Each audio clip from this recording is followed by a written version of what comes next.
हाथरस की सबसे hot seat का सबसे गर्म इंटरव्यू। भारतीय जनता पार्टी की जो नीतियां हैं वो केवल दिखावे की नीतियां हैं। कि भाजपा में मैंने इस जनपद में सबसे ज़्यादा मेहनत जो करने वाला व्यक्ति था वो मैं था। तो मैंने दलों को सबको हरा दिया था, पर वहाँ एक षड्यंत्र करके मेरी टिकट भाजपा से कटवा दी उस समय पर। तो चुनाव जो है वो एक षड्यंत्रकारी चुनाव है कि आप जाट मतदाताओं में सेंग लगा पाएंगे? अगर इसके पीछे आपके पास कोई विशेष आधार है आपके पास तो वो बताओ। आप जाट मतदाताओं में सादाबाद में सेंग कैसे लगा है? और हमारे अपने संबंध हैं, हमने लोगों के लिए काम किए हैं, हम कई पीढ़ियों से समाज में काम कर रहे हैं। उन चीज़ों का मैं जाता हूँ क्षेत्र में, मुझे बहुत प्रभाव मिलता है और बहुत। देखिए, बीएसपी का जो वोट है उसे काट पाना संभव नहीं है। वो प्रयास करके बहुत सारे नेताओं ने, बहुत सारी पार्टियों ने करके देख लिया। पर मुझे आपकी जीत का कोई फॉर्मूला तो बताओ कि मतलब कैसे आपको अपनी जीत निश्चित लग कह रहे हैं कि भाजपा के लोग, मैं कह रहा हूँ भाजपा के लोग किसी गांव में जाकर के तो देखें, एक बार वोट मांग करके तो देखें। वहाँ उन लोगों को पता चल जाएगा कि क्या जनता के मन में उनके प्रति कितना प्रेम और कितना रोष है। देखिए, देखा जाए टक्कर का विषय आप जो कह रहे हैं, मुझे नहीं लगता कि हमारी टक्कर किसी से होने वाली। पिछली बार 27,000 वोटों से बीएसपी जीती थी यहाँ। इस बार मैं आपको बता देना चाहता हूँ उससे भी अधिक मतों से बसपा यहाँ जीतने वाली है।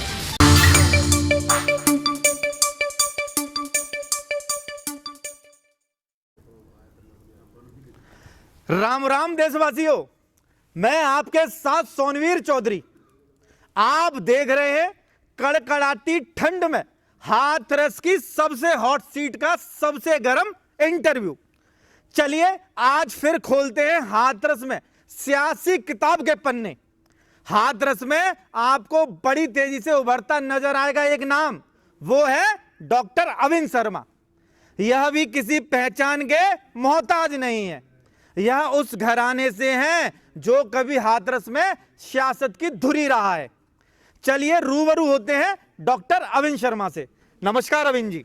नमस्कार सोनवीर जी। तो सीधा हम शुरू करते हैं अविन जी।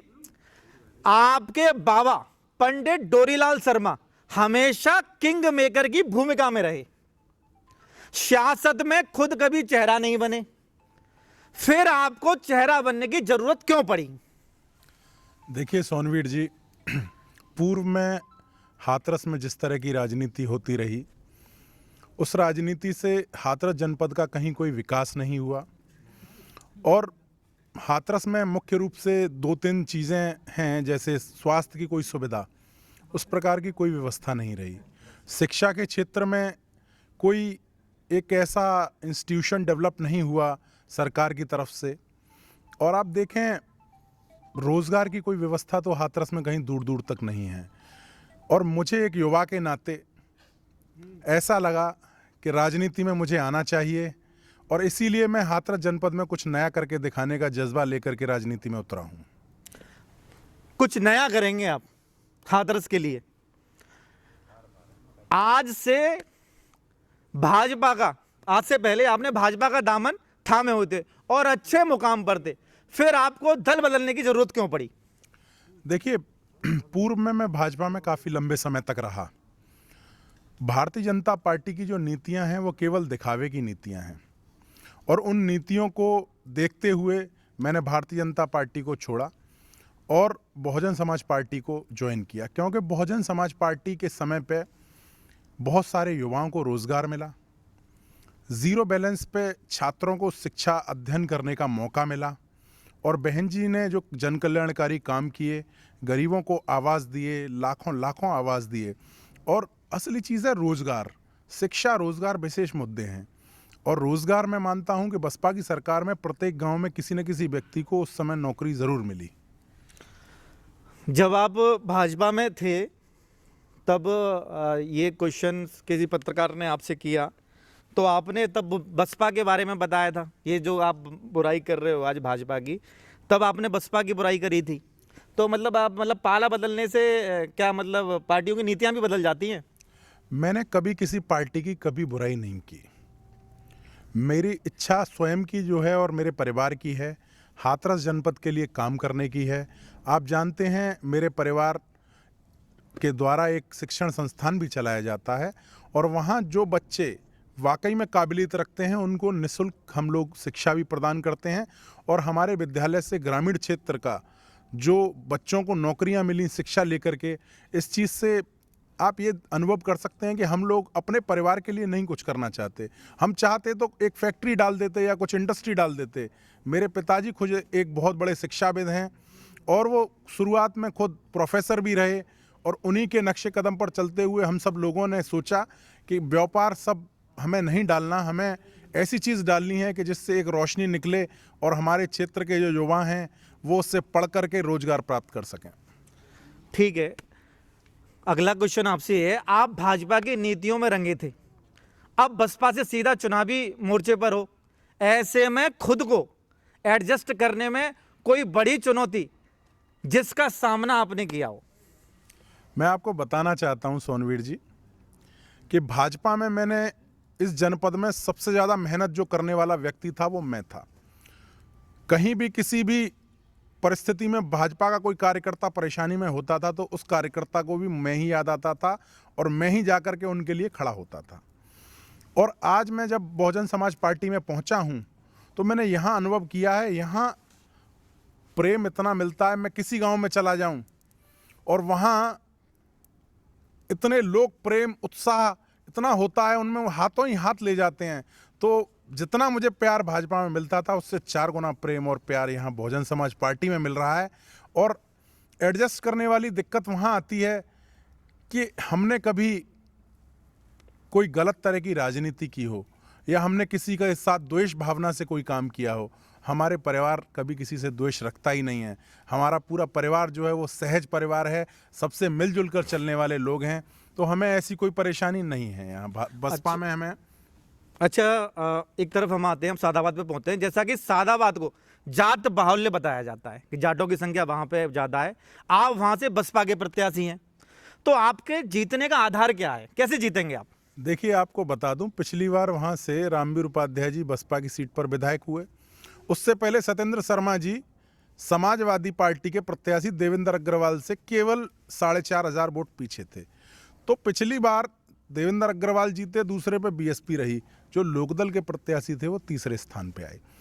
तो जातीय समीकरण एक बहुत बड़ी बात मैं मानता हूँ कभी कभी हो जाती है, पर व्यक्ति के ऊपर भी बहुत बड़ा असर होता है। व्यक्ति कौन चुनाव लड़ रहा है तो व्यक्ति के ऊपर भी वोट पड़ता है और उनके व्यक्तित्व के ऊपर भी वोट पड़ता है। तो इसीलिए जैसा आपने कहा कि एक पर्टिकुलर बिरादरी का जो आप नाम ले रहे हैं कि उनका बाहुल्य है, माना उनकी संख्या ज़्यादा है, पर क्या वो लोग मुझसे जुड़े हुए नहीं हैं, मैं उनसे जुड़ा हुआ नहीं हूँ। मेरा परिवार हमेशा से सब लोगों के बीच में रहता चला आ रहा है। मैं उनके यहाँ जाता हूँ, वो लोग मेरे यहाँ आते हैं। मैं सुख में दुख में उनके में शामिल होता हूँ, वो मेरे यहाँ शामिल होते हैं। तो हम सब लोग सामाजिक लोग हैं। अगर बात करें, हम इसी चीज़ को थोड़ा सा पीछे ले जाएं, अभी हम पीछे लौटते हैं करीब आज से 6-7 महीने पहले।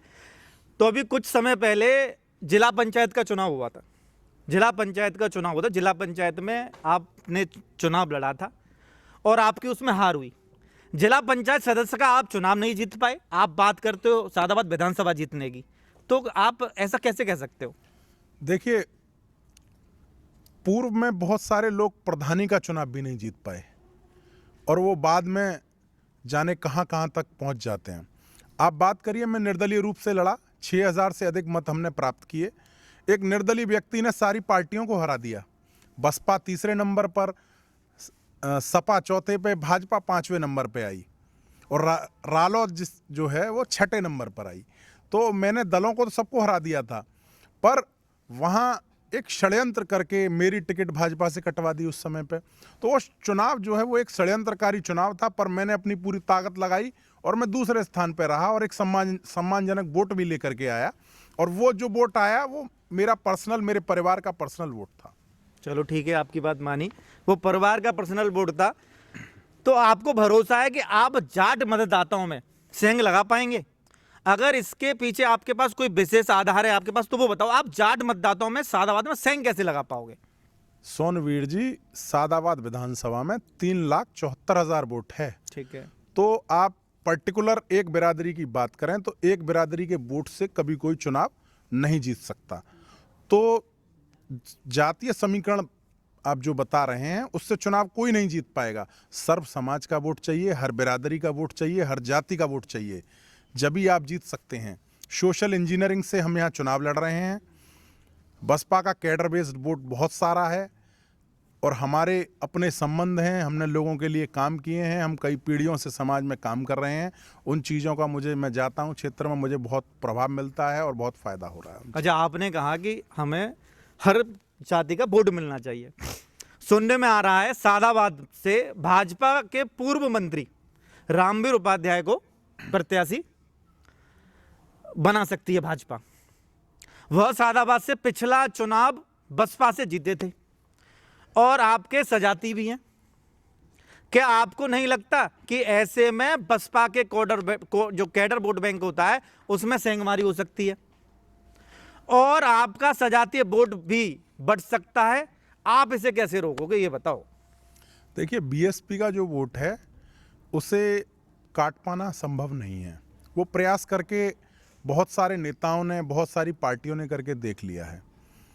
जब रामवीर उपाध्याय जी बहुजन समाज पार्टी में थे तो उनको वो कैडर का वोट हमेशा मिलता रहा और वो ऐसा निर्णायक वोट होता था कि उसके बाद उन्हें हरा पाना मुश्किल हो जाता था किसी के लिए भी।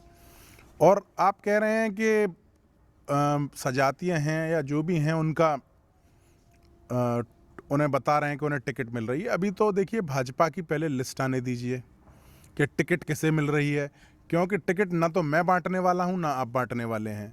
ये भाजपा से लिस्ट सूची जारी होगी, जब आपको पता चलेगा, मुझे पता चलेगा कि टिकट किसको मिली है। ठीक है।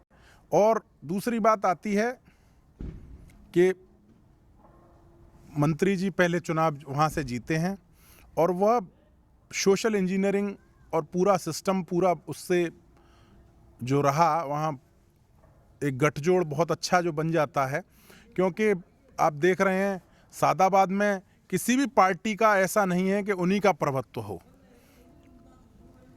वहाँ सपा भी जीती है, वहाँ लोकदल भी जीती है, वहाँ भाजपा भी जीती है, वहाँ बसपा भी जीती है, सारी पार्टियां वहाँ जीतती रही हैं। मैं सहमत हूँ आपकी बात से, पर मुझे आपकी जीत का कोई फॉर्मूला तो बताओ कि मतलब कैसे आपको अपनी जीत निश्चित लग रही है, या फिर मतलब कैसे आप इस ये चुनाव लड़ोगे, कैसे सफलता मिलेगी, क्या मतलब आपने क्या फार्मूला कोई इजाद तो किया होगा? देखिए, हमारे चुनाव का जो प्रचार चल रहा है, हर जगह हमें इतना प्रेम, इतना सम्मान, और जब आप किसी गांव में, किसी क्षेत्र में जाते हैं, वहां जाने से आपको एहसास हो जाता है कि वहां के लोग आपके साथ हैं कि नहीं हैं। जब हम जाते हैं तो हमें इतना प्रेम, इतना सम्मान, इतना स्वागत होता है हर जगह, उससे हमें पूरा एहसास हो रहा है कि भारी बहुमत से हम लोग जीतने वाले हैं सादाबाद विधानसभा को। ऐसा है, वहाँ तो जो भी प्रत्याशी जाता है गांव में, हर प्रत्याशी को प्यार मिलता है। आप गए, आपको मिला, रालोद के गुड्डू चौधरी गए, उनको भी मिला, बस भाजपा का जो भी कैंडिडेट आएगा उसको भी मिलेगा। सबको ये लगता है ये वोट हमारे साथ है। आप कैसे ठोस मान रहे हो वोट आपके साथ है? मैं आपसे कहता हूं सोनवीर जी, एक दिन आप मेरे साथ क्षेत्र में चल के देखिए, आपको एहसास हो जाएगा कि मैं जो कह रहा हूं उसमें कितनी सच्चाई है। और आप कह रहे हैं कि भाजपा के लोग, मैं कह रहा हूं भाजपा के लोग किसी गांव में जा कर के तो देखें, एक बार वोट मांग करके तो देखें, वहाँ उन लोगों को पता चल जाएगा कि क्या जनता के मन में उनके प्रति कितना प्रेम और कितना रोष है। और आप कह रहे हैं कि चौधरी साहब, गुड्डू चौधरी साहब के बारे में कह रहे हैं, आप गुड्डू चौधरी साहब के बारे में कह रहे हैं, वो सादाबाद में रहते तक तो है नहीं, उनका खुद का आवास आगरा में है। और मंत्री जी के बारे में आप कह रहे हैं, उनका खुद का आवास यहाँ होने के बावजूद भी वो हाथरस में कभी रहते नहीं, उनका परिवार का बहुत से लोग। मतलब आपकी नज़र में दोनों बाहरी प्रत्याशी होंगे अगर ये चुनाव लड़ते हैं, मंत्री जी और उधर से गुड्डू चौधरी लड़ते हैं, आपकी नज़र में दोनों बाहरी प्रत्याशी हैं? मेरी नज़र में तो जो है वो ठीक है, पर वो जनता की नज़र में है। जनता को ऐसा जनप्रतिनिधि चाहिए कि जो उनके बीच में रहता हो, 12 बजे भी अगर आवश्यकता पड़े तो वो व्यक्ति उपलब्ध हो, नहीं कि न कि आगरा और नोएडा, दिल्ली भागना पड़े अपने जनप्रतिनिधि से मिलने के लिए। जनता बड़ी समझदार है, सब चीज़ों को समझती है वो। अच्छा, मैं एक तरफ कहता हूँ, सादाबाद ने सपा रालोद गठबंधन से गुड्डू चौधरी को आपके सामने उतारा है और संभावित प्रत्याशी भाजपा से रामवीर उपाध्याय हैं। तो इन दोनों में से आपको क्या लगता है कि इन दोनों में से आपकी टक्कर किस प्रत्याशी से है? देखिए, देखा जाए टक्कर का विषय आप जो कह रहे हैं, मुझे नहीं लगता कि हमारी टक्कर किसी से होने वाली है। पिछली बार 27,000 वोटों से बीएसपी जीती थी यहाँ। इस बार मैं आपको बता देना चाहता हूँ, उससे भी अधिक मतों से बसपा यहाँ जीतने वाली है। और कोई भी दोनों पार्टियां टक्कर में नहीं है। अब भाजपा की बात कर रहे हैं तो भाजपा तो पिछली बार ही जब पूरे उत्तर प्रदेश में इतनी भयंकर लहर थी तब तीसरे स्थान पे आई थी और मात्र 36,000 वोट मिले थे। तो भाजपा को आप टक्कर में कहीं आंकेंगे तो वो बहुत बड़ी मिस्टेक होगी। भाजपा कहीं टक्कर में नहीं, जब पहले टक्कर में नहीं थी पिछली बार अच्छा, की आंधी आपका में। मानना है कि आपकी टक्कर सीधा लोकदल से वहां पे होनी है, सपा लोकदल गठबंधन से। भाजपा को आप टक्कर से हटा देते हो, बिल्कुल जो भी भाजपा का प्रत्याशी होगा वो टक्कर में ही नहीं है। सपा लोकदल और बसपा की टक्कर है सादाबाद में। अच्छा, ये बताइए, सादाबाद के विकास के लिए आपका निजी एजेंडा क्या है? देखिए, सबसे पहले मेन चीज़ ये है कि हमारे एक पढ़े लिखे युवा, शिक्षित युवाओं की जो श्रेणी है वो बहुत ज़्यादा बेरोज़गार होती जा रही है। एक होता है बेरोज़गारी, एक होता है शिक्षित बेरोज़गार। पढ़ने लिखने के बावजूद भी हमारे बच्चों को नौकरी नहीं मिल पा रही है, ठीक है। और हमारा क्षेत्र जो है वो आलू का क्षेत्र है, हम आलू के किसान हैं। तो आलू के क्षेत्र में यहाँ हमारे बड़े बड़े नेता, मंत्री पद और बहुत सारी चीज़ों पर रहे, पर उन्होंने किसान के लिए बेसिक लेवल पर जाकर के कभी कुछ सोचा नहीं। मेरी सोच है कि हमारे इस क्षेत्र में एक आलू का कोई ऐसा प्रोसेसिंग यूनिट लगे या कुछ लगे जिससे खपत बढ़े। हमारे किसान इतने परेशान हैं, आलू का भाव कभी भी ऊपर चला जाता है और कभी भी अचानक नीचे चला जाता है। एक फिक्स्ड रेट ऑफ रेशो मिलना चाहिए। हमेशा मैंने देखा है सरकारें केवल गन्ने के बारे में बात करती हैं, कभी मैंने नहीं देखा कि हमारे आलू किसान की कोई सरकार चिंता करती हो। मैं यह गारंटी के साथ, दावे के साथ कहना चाहता हूं कि मैं अपने आलू किसान के लिए हर हद तक जाऊंगा और जो भी संघर्ष मुझे करना पड़ेगा मैं उनके लिए करूंगा। और अगर यहाँ से मैं विधायक बन के गया और बहुजन समाज पार्टी की सरकार बनेगी तो मैं माननीय बहन जी से आग्रह करके यहाँ कोई ना कोई ऐसा यूनिट जरूर स्थापित कराऊंगा। अभिन जी, मेरी बहुत सारे प्रत्याशियों से बात होती रहती है आए दिन। आज से पहले भी जब भी चुनाव हुए हैं तब भी मेरी प्रत्याशियों से बात हुई है। प्रत्याशियों से चुनाव के टाइम पे जैसे आप वादे कर रहे हो सब वादे किए जाते हैं चुनाव के टाइम पे कि अगर मैं चुनाव जीत गया तो मेरा मैनिफेस्टो में ये होगा, मैं ये करूंगा, मैं वो करूंगा। लेकिन चुनाव जीतने के बाद विधायक जी दूर दूर तक नजर नहीं आते हैं। उसमें आप क्या कहोगे? कैसे मतलब जनता आप पे भरोसा करे कि आप जरूर जनता के साथ रहोगे? देखिए सोनवीर जी, मैं पूर्व में भी बड़े बड़े दायित्वों पर रहा हूं, तब भी आप मेरे लगातार संपर्क में रहे हैं। मैं क्षेत्र में रहने वाला व्यक्ति हूं, कम से कम मुझे लगता है कि 10 से 15 साल से आप मुझसे परिचित हैं। मैं भी चाहूं तो कहीं भी जाकर के हाथरस से दूर अपना आशियाना आवास बना सकता हूं, पर मुझे जो प्रेम है वो अपने क्षेत्र की ज़मीन और मिट्टी से प्रेम है। मेरे पिताजी ने, मेरे परिवार ने मुझे इतनी व्यवस्थाएं दे रखी हैं, मैं कहीं भी जाकर के सेटल हो सकता हूं बाहर, पर मुझे वो नहीं, मुझे अपने क्षेत्र की ज़मीन से प्रेम है। मैं खुद आलू का किसान हूं, मैं खुद खेती करता हूं, और जो व्यक्ति खुद किसानी करता हो उसी किसान और गरीब और मजदूर की परेशानी का पता होता है। जो बड़े बड़े घरों में बाहर कहीं रह रहे हैं उन्हें गांव की ज़मीन की बातें क्या पता है। उन्हें ये तक नहीं पता होगा कि आलू में लगता क्या है और आलू फसल कितने दिन में पकती है। तो वही मतलब चीज़ किसके बारे में कह रहे हो आप ये चीज? मैं जो भी प्रत्याशी हैं उन्हीं के बारे में कह रहा हूं, जो अन्य पार्टियों से हैं। प्रत्याशी जो गुड्डू चौधरी हैं, हाँ। तो गुड्डू चौधरी तो किसान हैं, वो भी किसान से जुड़े हुए हैं, बताते हैं जाटों का नेता बताया जाता है उन्हें, तो उन्हें ये नहीं पता होगा कि आलू कहाँ उगते हैं। देखिए, चौई साहब रहते हैं आगरा में, उनके बेटे जो है वो दूध का व्यापार करते हैं, वो भी दूध का व्यापार करते हैं, वो खुद खेती कहाँ करते हैं। और माना मैंने पूर्व में किसान रहे होंगे पर वो अब किसानी नहीं करते। मैं अपने गांव में रहता हूं आज भी, वो रहते हैं आगरा। इसमें सादाबाद का व्यक्ति अगर मिलने जाना चाहेगा तो मेरे पास 5-7 मिनट में, 10 मिनट में आ जाएगा। उनके पास जाने के लिए 1-1.5 घंटा चाहिए। मेरा आखिरी क्वेश्चन, इस पूरे इंटरव्यू का आखिरी क्वेश्चन नवीन जी आपसे, कि सादाबाद की जनता आपको आखिर वोट क्यों दे, बस इतना बता दो आप मुझे। देखिए, सबसे पहले तो एक युवा सोच को मौका जरूर मिलना चाहिए। आप देखते हैं कि पूर्व में ये सब जितने भी प्रत्याशी आ रहे हैं या जो आएंगे वो ज़्यादातर सब लोग राजनीति में पुराने लोग हैं और आते रहे हैं, जीतते रहे हैं, चुनाव लड़ते रहे हैं। ये मेरा पहला चुनाव है अपना। मुझे बहन जी ने बसपा से टिकट दी है और एक नई सोच को क्षेत्र में आना चाहिए, इसी को देखते हुए मैं चुनाव लड़ा। मेरे समर्थक, मेरे मित्र, मेरे भाई, मेरे परिवार के लोग, सब लोगों ने कहा कि एक सकारात्मक सोच के साथ तुम्हें चुनाव लड़ना चाहिए, और उसी सोच को लेकर के मैं चुनाव में उतरा हूं। और मुझे पूरा विश्वास है कि लोगों को क्षेत्र की जनता कई बार देख चुकी है और इस बार मुझे पूरा मौका देगी। मुझे पूरा दृढ़ विश्वास है अपने सादाबाद विधानसभा क्षेत्र के एक एक व्यक्ति, एक एक माता बहन, एक एक मेरे बुजुर्ग, एक एक मेरे युवा साथी पर मुझे पूरा विश्वास है कि वो पूरा आशीर्वाद मुझे दे करके सादाबाद से विधायक बनाएंगे और मैं उनका सेवक बन करके उनकी सेवा करूंगा। ये मेरा दृढ़ संकल्प है। अभिन जी, आपने समय निकालकर आप लाइव शेयर पर आए। आपका लाइव शेयर परिवार तहे दिल से धन्यवाद करता है और आपके उज्जवल भविष्य की कामना करता है। बहुत बहुत धन्यवाद सोनवीर जी, आपने इतनी कड़कड़ाती हुई ठंड में समय निकाला। बहुत बहुत धन्यवाद, आभार आपका। धन्यवाद दोस्तों।